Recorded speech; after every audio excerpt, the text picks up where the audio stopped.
week 3 of the podcast, and I've gotten Dimitri to get pulled into another episode. Back again. Back again, taking over. I feel like this is soon going to become his podcast, and I'm just going to be here just enjoying going through the motions. So you may hear the sounds a little different, trying out something a little new, a little unique for the episodes, but we're just going to kind of let it roll and be what it is and just have fun with this one. So it's going to be, I guess the nicest way of putting it is it's going to be lightly music-based or lightly artist-based. Brief gaming 101 because I'm giving Dimitri a little bit of an education about some Tekken 7. So letting him kind of get a feel for that. Got a little bit of some sports related information with some players who decided to not go to the White House and some things with Magic, but our meat and potatoes of this podcast will be about the All-Star weekend and the infamous trade deadline, winners and losers, and just how it almost could have been a crazy debacle. So we'll go ahead and jump into the first topic, and that's going to be about if it's some whistles or some random noises, just I'll edit and play with that later. If it happens, it happens. Or I may edit what I'm just saying now. So, anywho, first topic we're going to do is, like I said, I always do, each week I do artist spotlight. I have an idea because I've been slipping on my Black History information. So I may be taking out the artist spotlight and might be doing little known Black History facts. So we'll see how that goes, but I'm kind of in limbo about doing that. But in the meantime, this week's artist is a group. And many people, to say the least, I was initially attempting to do this group, I don't know, 8 or 9 artists. And then I literally looked at Google and realized that I want to say this group might have over 21. Okay. 21 members. So 21 members who have performed, not performed, been around here and there type of ordeal. Many people know them as EWF. Those who don't know the meaning of it, it's Earth, Wind & Fire. One of their hit songs that I always think about is called All Right. September. That's the one you know about? September. Okay. So I'm taking it that you might have heard some Earth, Wind & Fire at one time, maybe. Yeah, I've heard some. Okay. All September. Right. Reasons. Yeah, Reasons is a good one. And a lot of these, so to kind of give a musical perspective, you usually will hear artists like these always get performed at events like X Factor, American Idol, trying to sing these songs. Sometimes it goes exceptionally well. Other times, Not so much. But yeah, Earth, Wind & Fire was a group that kind of got started in the 70s. They weren't, I won't say they introduced, but they brought into that, in that flow of like the synthesizers, drums. It was a very instrument-based group, but they had a lot, they had vocal, but vocal wasn't their main. Yeah, they made styles. You could say. Right. Yeah, they were a style-based group with how they performed. I thought about this group, and it's kind of a coincidence because I think, was it last week? No, not last week. A couple of weeks ago, it would have been a year. One of the members of the group passed back on February 3rd of last year. So that's the reason why you chose it for this week. That is exactly I was why. going to ask that. Yeah, I try to not tell all my stories, but then a lot of times I end up just telling because it's like, hey, you may as well just know. I'm always random with what I do, so it's like this is that random artist that I really like. And my personal fun fact to add to it is I pretty much own just about all of Earth, Wind & Fire's music. So, and a testament to how great they are. They've been around since what you said, the 70s, right? Mm-hmm. They started like in 1970. And right.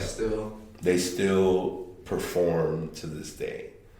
And that's just not normal for a lot of musicians or a lot of artists because, like music, as music continues and is always being produced, it's not the same because a lot of times it's like, all right, you got these new artists who are out and you're trying to not keep up with them, but you're trying to do what you're doing, but still be able to be acknowledged in the limelight of those type of artists. Mm-hmm. So for them to be able to pull that off is actually not a bad ideal process.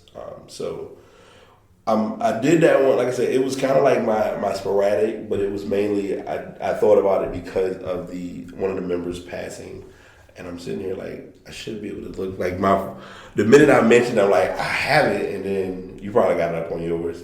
As far as the artist, if you don't, I will find it, because I'm that stickler person who won't leave something until I get the information I need. Matter of fact, I can cheat, because I wanted to say it was Philip, and I'm probably wrong. There's a lot. I think I want to say it was Philip Bailey is the one who passed.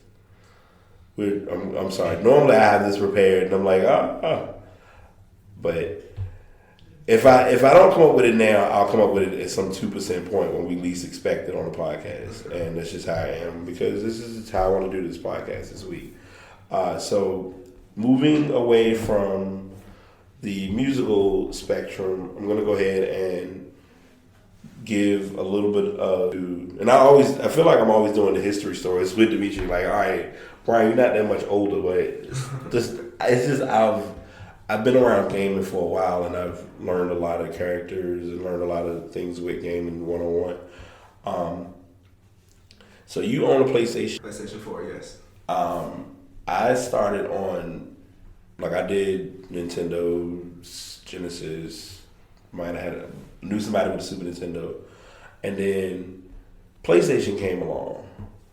PlayStation came along with a game called Tekken, just Tekken, and you might have had a few characters, but literally it was like 5 hits and the person was dead.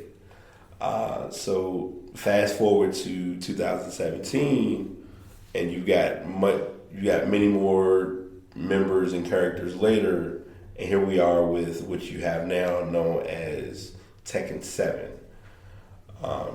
Now, the article that I found is interesting, and I'll tell you why. First and foremost, it's currently only available to be pre-ordered in Japan.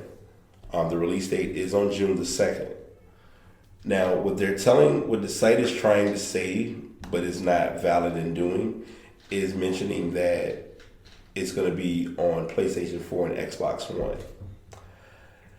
Now, as a Techie 101, this game is likely only going to be on PlayStation 4 and PC. Now, if it shows up on Xbox One, then I'll digress. I may have to double check on that, because I want to say I think I saw something. It is on Xbox One. Okay, because I know most time this is the reason. The reason I'm saying that I'm emphatic in saying the Xbox One bit is because last year Street Fighter V came out, and when it was released, it only came out on PlayStation 4. Yeah, it says we'll finally come to PS4 and Xbox One this June. So I just wanted to make sure that I didn't give false hope, and knowing me, I'm the guy, because I'm like, let me just make sure, because I know things will drop and then they'll say, oh, it's out, or no, it's not out, because usually they'll try to make certain games an exclusive. Mm-hmm. Depending on how tournaments go, that'll be what kind of factors into it. And speaking of tournaments, the reason this was thrown into the story is because last weekend I was home, happened to see a tournament come up, and I was like, are they playing? Yeah, they're playing Tekken. And so Tekken was being played over in another country, giving it a little bit of exposure, letting folks see, hey, this is what it's going to look like. It's going to pretty much be this release of this build, and we're just waiting. They're just kind of getting the kinks out of it, checking out, see what it's all about. And yeah, it is on. Okay, well, looks like I might be buying it this summer. So June 2nd is the release date for the game. And before we forget, I think we were talking about was Maurice White. Yeah, Maurice White. So I was way left field. February 4th last year. Okay, February 4th. So wrong date and wrong name. Yeah. So yeah, Maurice White. He was a known member of the band of Earth, Wind and Fire. One of us is gonna get it right. The founder. He was the founder. if I'm Yes. not mistaken. Like I said, Dimitri helps me. So I think I mentioned this in a podcast before, but I'll mention it to clarify. I'm the blabbler, talker, information once in a while. He's the informative techie. He'll pick up stats and numbers, a lot quicker than I will. So that's kind of where it's like a tag team type of ordeal. But it works out. It really helps. And I'm one of those people who will admit I don't mind being told when I'm wrong. Because and to Atkins 7, they're making it a big push, because if you do get the pre-release, you can get one of the characters as what we love to call downloadable content. And her name is Eliza. Probably Eliza. And they have a video on the moves. Here's her moves. Here's, kind of like a signature breakdown of this. Okay, never mind. I was like, wait. I'm looking like, all right, I don't see no move. I almost didn't see any movement, so I got a little concerned. All right. So that's the part of my 2% of the artist, like I said, the artist world and the techie / gaming spotlight. So if you were here for more, or this is the part where you want so-called events to happen. The All-Star Celebrity Game, the main guy, the main talk of the town was Brandon. Is it Brandon? The best way I know him as B.A. He is, Brandon Armstrong. Thank you. I'm fixing it, working on it. Brandon Armstrong was actually the MVP. He had the interesting part was he actually had a pretty good stat line. He had 16 points, 15 rebounds. You're talking about Brandon Armstrong? Brandon Armstrong, yeah. To be fair, he was a former NBA D-League player. Yes, he is a former D-League player who does a lot of YouTube videos for many brothers. He has like this time of just being able to come up with these guys' jump shots, their way of playing. Tim Duncan, Kobe Bryant. He's done a lot of videos for a lot of them. So it was a unique game. The thing that I looked at. Okay, so first thing they brought up, and I'll go ahead and break it down in two parts. First thing was Jason Williams and Baron Davis coming back to basketball. I hadn't seen them in a while. Like I've seen Jason Williams in some videos. Yeah, I've seen him on TV. Playing some rec. So he's been getting down in that part. Baron Davis has been claiming to come back and make a comeback to the NBA. Nate Robinson's still trying to come back, so it's possible. Because currently Nate Robinson is in the D League, so it's possible. So there was that factor because those are the two main stars. And then at a certain point of the game, I want to say it was in the first half. Mm-hmm. It was right before the second half. They did a dreaded mannequin challenge. During the game? Yes. Okay. There was a mannequin challenge that occurred between I think if I want to pinpoint the story correctly, Romeo shot a jumper. It was of course an air ball, but not move for about 20 seconds. And then the referee blew the whistle and they went back to playing. So the referees were even part of it. So it was cool. It's different. I thought it was the funny part about it is one of the girls in the middle of the game, I said, don't speak it into existence because you never know with these type of games. So spinning away from the celebrity game, remember we had the Rising Stars too. Oh, okay. So right. Did you do the Rising? Then I want to say I caught some of the Rising Stars game. Caught a little bit of the Jamal Murray in the second. Yeah, because that was about a contest. It was no exception. It is what it is. Mm-hmm. Yeah, pretty much. Now, you're gonna put me in the bad place of being very on YouTube. Skills Challenge actually wasn't that bad. It's a boring part of the All-Star Weekend festivities that is kind of I can say it. Yeah. But they also it's there, so they got to do it. I get that, but it's running. It's like it's running low on gas in so many words. I think they're trying to liven it up by adding bigs into it, making bigs versus guards. So. And it worked out, but it's I'm still yay. I don't know. Watching people do skills that half of them don't do is okay. And I'm saying this because I'm the regular everyday basketball player. it's already a problem because you want kids to learn how to play the game the right way, but you can carry it in skills challenge. You can get away with, taking 5 steps to shoot a layup because it's the skills challenge. This is the weekend, All-Star weekend, so they chilling. But then for guys who you're trying to show hey, this is how you play basketball. Well, I saw LeBron James take 10 steps. Yeah, but that's LeBron James. So it's the win. It's like the gift and the curse. The 3-point shootout, Klay Thompson was not as big this time around. It was actually my boy from Houston. Eric Gordon showed up for that one. Because I was like, Klay didn't have he put pressure on himself by saying he's the best shooter. Yeah. So saying he's gonna win. And then not even making it to the finals makes it.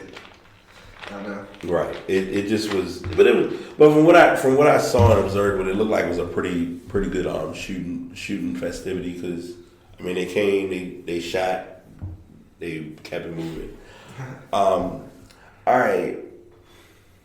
I'm gonna let you talk about the dunk contest first, and then I'm gonna say what I want to say about the dunk contest afterward. It was disappointing compared to last year. There at least was a showdown with Aaron Gordon and Levine. Yeah. It's a showdown this year. I expected more out of Aaron Gordon myself. He didn't even make it to the finals, and when he came out with the drone. I'm sorry. Yeah. The drone, and then he missed it, or he didn't do the dunk. Mm-hmm. It was kind of disappointing in my opinion. I feel like it's not even about coming up with creativity anymore. It's just they got to find a way to give incentives to players participating in the dunk contest. Yeah. Because you can't. If I could get Vince Carter, I will take Vince Carter right now in a dunk contest, at his end of his career, and I think he would still come up with better dunks than what I've seen in recent All-Star games. And I think they should maybe add other people into it. Say people street ball players dunkers into it. Yeah. To make it more exciting because obviously not the good NBA players are trying to be into it. You know what I mean? Yeah, because let's face it. If you get a player named Derrick Jones Jr. who's never played or was playing for the Phoenix Suns, they pulled him out the D-League. They pulled him out the D-League to play in this game. And then as soon as the All-Star weekend ended, he went back to the D-League. And the best he got was runner-up. It was y'all got desperate. I just don't. Glenn Robinson dunked over he dunked over Paul George and the mascot. I was okay, we've seen dunking over people numerous times. He did a couple of the same dunks too. Right. It wasn't. It just didn't. It didn't have what I looked for. So I just kind of was okay. They did dunks and it was a dunk contest. They trying to putting fans who watch it in the place to give 50s where 50s aren't an applicable status of dunks is just not. I think that's why I just don't get into it. And then you got folks who just blow failed dunks after failed dunk time and time again, where I'm just all right, there was a point with Aaron Gordon on one of his dunks. I think it was with the drone dunk when he missed 2 or 3. Right. He had sat down. He thought his turn was up or something like that, and then he got back up and actually did the dunk. Yeah, because how many chances did they get? Right, and then the tough part is now, and this is another thing. Zach LaVine, couldn't play because he was already he was out for the season. Towards ACL, right? Yeah. So if having him, because I think having him in it would have helped. I think he before that even happened, he said he wasn't going to be in it though. Oh, okay, right. So it was kind of one way or the other. Yeah. And then DeAndre Jordan dunking over DJ Khaled. Somebody brought up a good point, and I'll say this, and then I'm going to stop beating the dead horse because I don't want to sound like I'm just a hater of the event. It's just it just didn't. They didn't do it right, but we got to do better with the prop fails or the prop attempts. There's got to be another way to go about if you want traction or you want attention for that event without having to do blatant over IKEA. They're the official sponsor, the vehicle of the NBA now. Right. So you think about it, and I'm sorry, I wanted to note this because I really want to be fair in presenting this. I came up with a valuable lesson from the All-Star weekend. It is very branded on so many levels because every event was sponsored. You see the first advertisement? Yeah. The first advertisement. You know who I wish would have been in the dunk contest? Who was that? Giannis Antetokounmpo. Yeah, his wingspan. Yeah. I wish he'd have been in the dunk contest. I could see him. I could see him putting in some good dunks. I would like to see. It's some players who I wish would do dunk contests. Like even. I'm not even gonna take LeBron. I wouldn't even want to see LeBron. I don't think LeBron has like an arsenal of dunks. I would like to see. It's a lot of players in the NBA that I wish could do. Matter of fact, I'll say this about it and I'm letting it go. If you would do a dunk contest of this sort, get a bunch of John and Jane Does that we don't know nothing about, that we don't think can dunk whatsoever, and just see what happens. You might get a better result than what we getting with folks who are supposed to be names that, like Aaron Gordon. Not really a name. I like it back in the day when they had people who actually were stars or were on the come up. Right. Actually, like going to the dunk contest and try to like build a name for themselves, like Kobe his rookie season. Harold Miner before he was Baby Jordan. And Jordan with like Dominic Wilkins, like you know what I mean? Like Spud Webb, yeah. Like if you get the legit ones, I would be okay, just fine with it. But what they're doing there is just it just doesn't carry it for me anymore. Did you see the All-Star game? Believe it or not, I caught stints of it, and I was able to kind of get the highlight rundown and looking at what transpired. There are two things that I'm gonna say, and I always have these two things I'm gonna say because it's interesting. The fact that Anthony Davis broke the scoring record is one thing. I'm surprised by that because to get it, and he got it on like 26 to 39 is actually not a bad stat line, and they made it clear they were going to feed him. It was in New Orleans, so it was only fitting. The other side of it, which we'll go into later on, is how it was an odd stint of having one of the players who played in the All-Star game not play much time, but doing an interview and being told of his trade to the place where the All-Star game was held.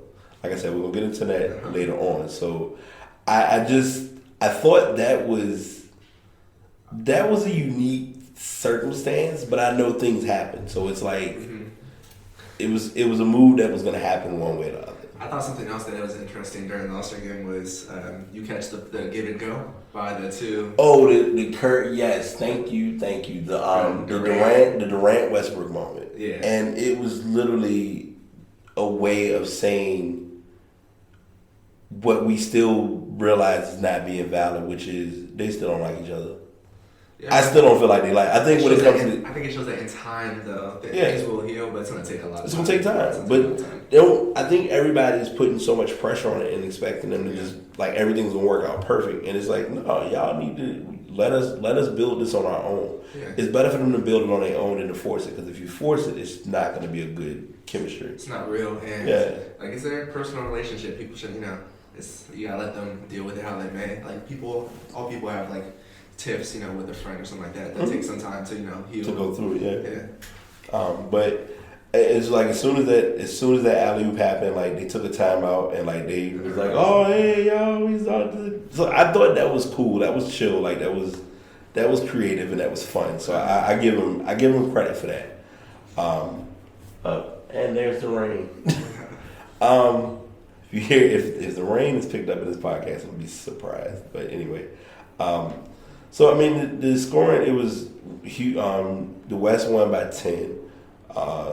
Westbrook had 41. Westbrook was a point shy of the record as well. You can tell he was aiming for the record. Oh yeah, because when you think about it, he was close enough where if Anthony Davis didn't score the 52 points, he would have got a three-peat for MVP. Yeah.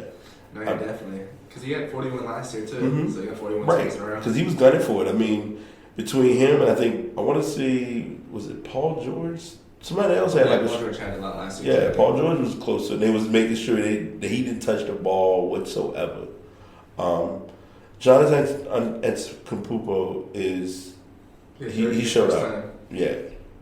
Getting 30, and it's crazy because he actually led the East. He had 30 points. I thought another funny moment was when he was coming down on a fast break. Steph Curry just laid there. And then 2 plays later, he got dunked on. He gets dunked on. Yeah, I was like, timing. Talk about bad timing. No, it was just like fate. Like no matter what, it was gonna happen. Pretty much. He's a big guy. Like he's for his height and for his wingspan, he can just play. So future star. Like he's gonna be top 5 in the league. I would like I said. He's what I think this is his 4th or 5th year. I think 4th. Yeah, 3rd or 4th year. Right. His 5th year. Yeah. For him to just kind of be in his element like he is so far is pretty slick. Mm-hmm. So at this point, what I want to do, because now I have we've got the All-Star capped off and kicked out. We're gonna go back in time a little bit because what I want to do is break down different trades that had occurred before the All-Star game, and then talk about some trades that occurred after the All-Star game going into trade deadline. And these will kind of be quick because some of it was like it happened and it was like, oh, didn't know. But first story was with the Bucks. The Bucks decided with Plumlee it was time to let him go. They sent him off to Charlotte for Spencer Hawes and Roy Hibbert.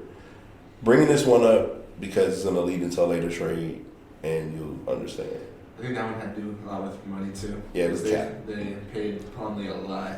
Yeah, Plumlee was actually 2.5 points. Yeah, because you think Plumlee was on their books for 4 years, $50 million. Yeah. But this is okay. You getting paid $50. You're on a $50 million deal. 32 games, 12 starts. You averaging 2.6 points. You can go. Like, thanks for your time. Hibbert's had a rough year. Hibbert's averaging 5 and 3. Rough years. It's been a while. Yes, yeah, like pre-LA days. I think the best Hibbert we got was Hibbert in Indiana for like those 3 or 4 years when they were competing with Miami. Mm-hmm. Yeah. So that trade happened. Houston trade gonna get hyped for a little bit. Actually, I'm sorry. Before I forget, because let me put them. I'm gonna switch it a little bit. Because I forgot. I was going to talk about this in last week's podcast, but based on time and just how everything went, we weren't able to. But Serge Ibaka went to the Toronto Raptors for Terrence Ross. And Terrence Ross has pretty much been with the team mostly his entire career, if I'm not mistaken. Give or take. Yeah. So getting Ibaka in gives them a good challenge to compete with Cleveland. That's the main reason they got Ibaka. And they needed a power forward. Right. They needed. Yeah, because you got Patterson, you got I can't think of the guy's name where it's number 92. It gives them more scalability on their roster, making that move. Because DeRozan, he just came off of a 43-point game against Boston. Yeah. So adding 15 points, 6 rebounds, and nearly 2 blocks is not bad for Serge Ibaka. So you're getting him at a good age, and then depending on next season with the new collective bargaining agreement, you might be able to get some good money, in the long haul. Yeah. Now my trade, and this is like my trade, but yeah, okay, whatever. You took him from my team, so LA and Houston struck a deal involving Lou Williams, Corey Brewer, and a couple of draft picks, a future draft pick.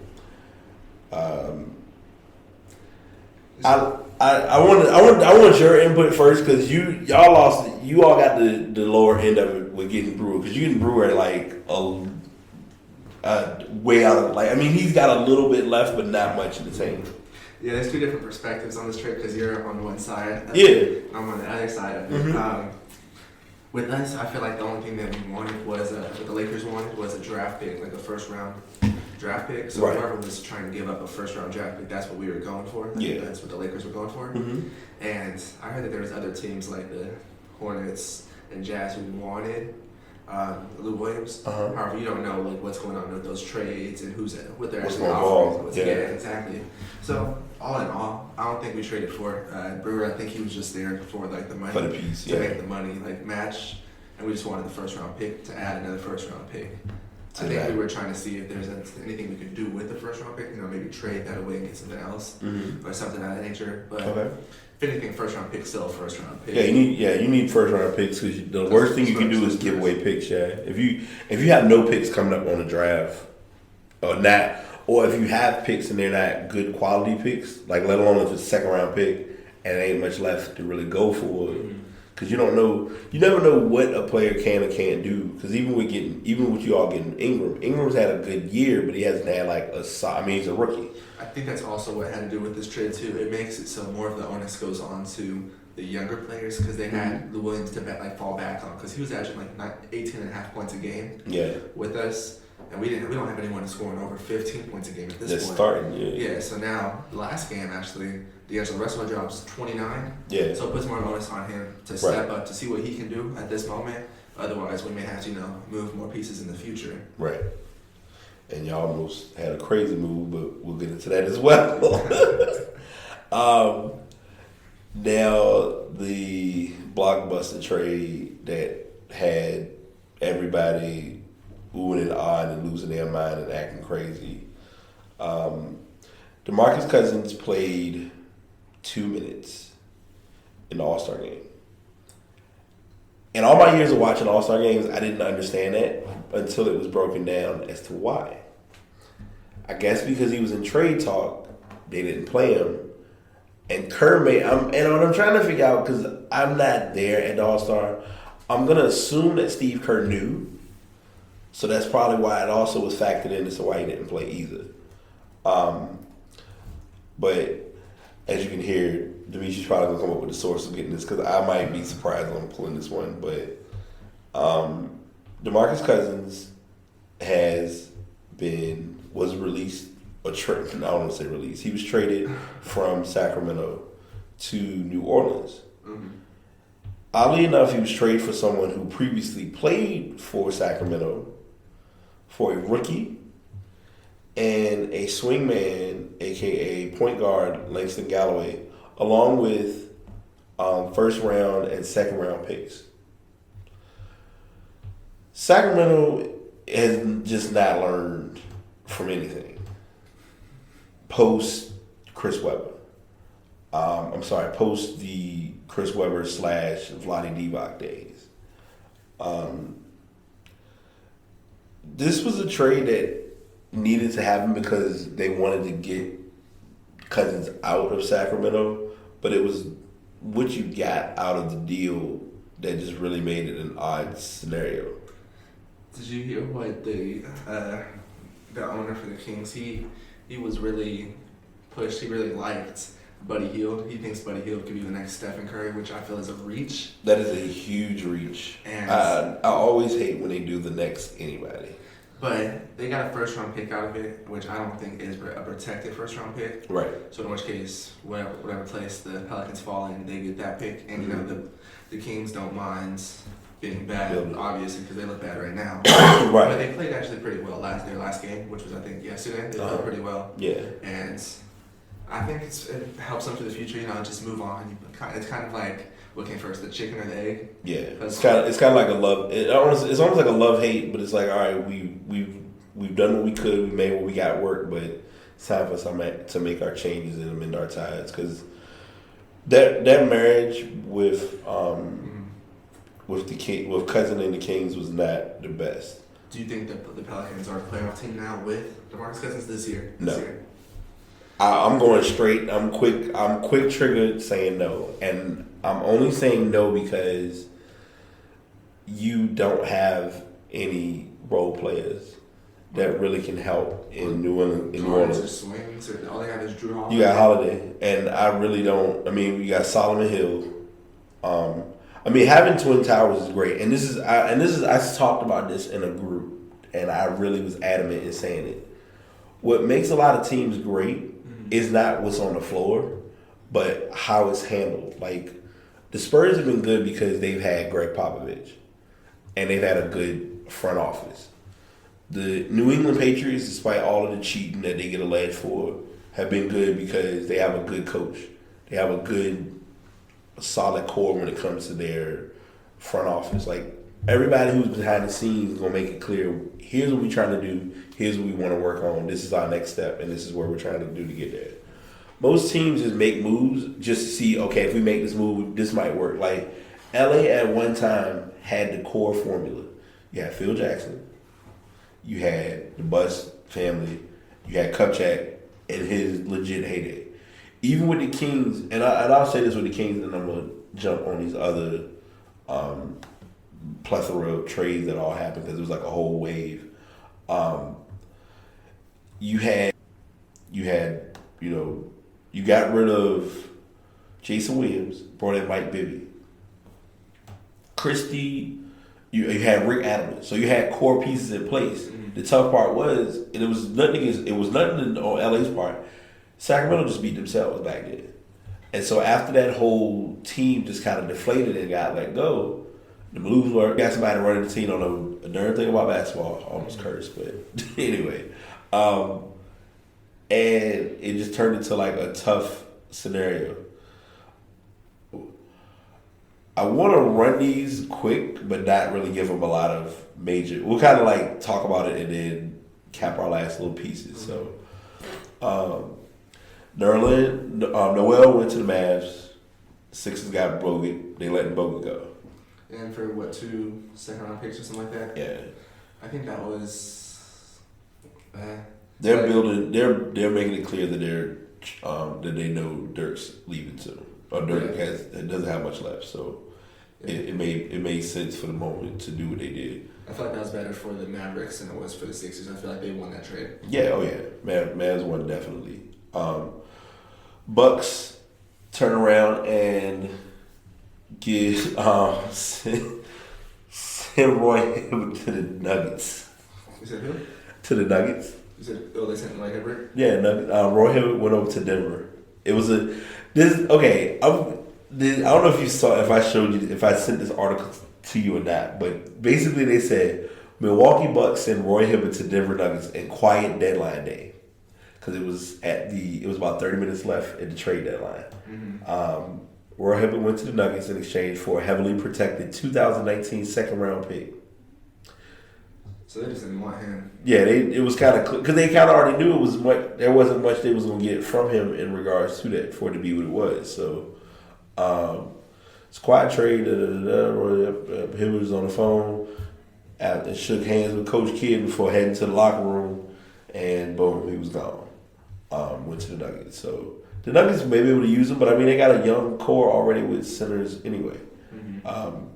Nets, Bogdanovich. Gone. Chris McCullough gone. Going to the Wizards for I call him the trade bait of the NBA, known as, let me make sure I get the right name, because he always gets traded. Thornton. Marcus Thornton. Marcus Thornton and Nicholson. Thornton always gets traded. Yeah. It never fails. Like he's always involved in a trade.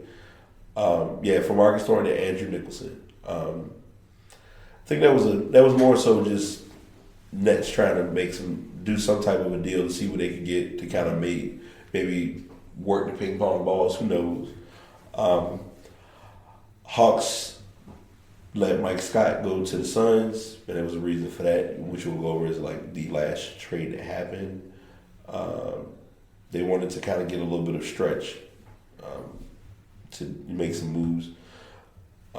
Atlanta traded for Ersan Ilyasova.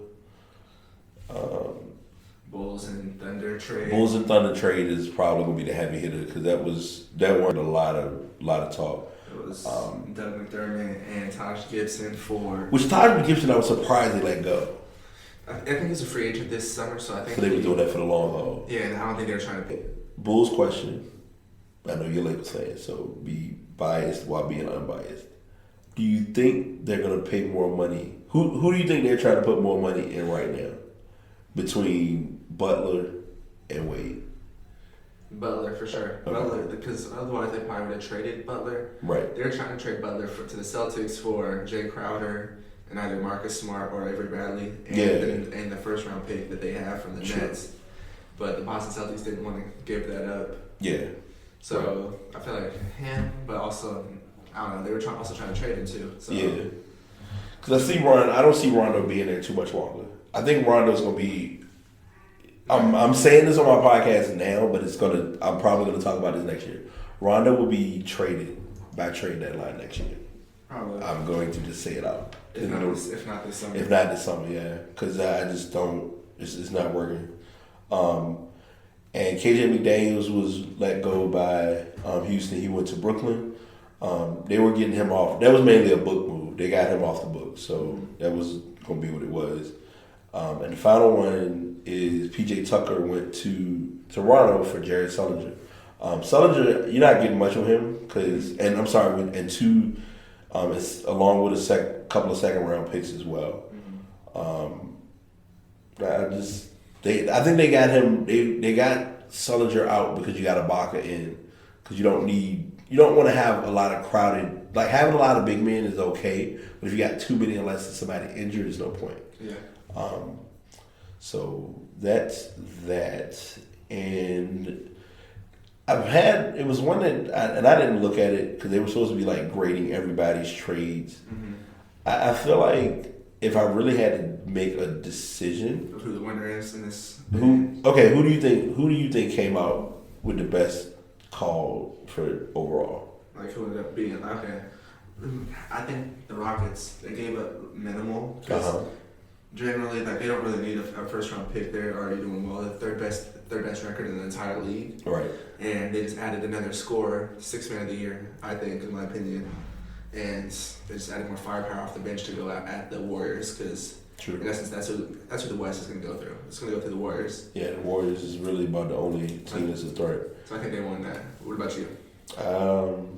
It's strange for me to say it. It's not even me kind of pulling the string on it. I would honestly say it's like the Mavericks have a good. I think getting Nerlens Noel is going to be a good pickup for them. Mm-hmm. Only because you're looking at the fact that Dirk Nowitzki is kind of close to retiring, if not retiring soon.